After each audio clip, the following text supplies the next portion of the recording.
अशा पद्धतीने बनवलेले घरगुती पद्धतीनं आणि गावाकडचे ताजे ताजे मासे कधी खाल्लेत का? याआधी कधी अशा पद्धतीनं फिश फ्राय बनवली नसेल तर यावेळी नक्की ट्राय करा. इथे मी 1 किलो मासे घेतलेत आणि त्याला थोडंसं हळद आणि मीठ लावून घेतले. त्याच्यामध्ये आमच्या घरचंच लाल तिखट टाकून घेतले.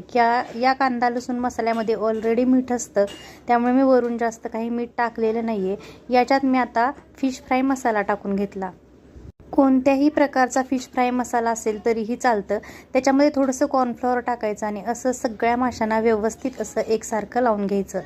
गावाकडचे मासे आणि समुद्राचे मासे यामध्ये खूप सारा फरक आहे. कारण गावाकडचे मासे हे ताजे असतात, जे नदीवरून नुसतेच काढून आणलेले असतात, त्यामुळे त्याला वेगळी टेस्ट येते.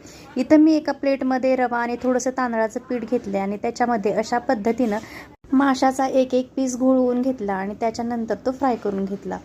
सगळ्या माशाला व्यवस्थित कोटिंग होईल असं हे सगळं मिश्रण लावून घ्यायचं. त्या मिश्रणामध्ये थोडंसं मीठ आणि लाल तिखटही टाकायचं, म्हणजे त्या रव्यालाही थोडीशी टेस्ट येते. त्याच्यानंतर मासे एकदम कडक होईतोपर्यंत अशा पद्धतीनं तळून घ्यायचे. खायला एकच नंबर लागणारे असे फिश फ्राय तयार आहेत. एकदा नक्की ट्राय करा. व्हिडिओ आवडल्यास एक लाईक नक्की करा. धन्यवाद.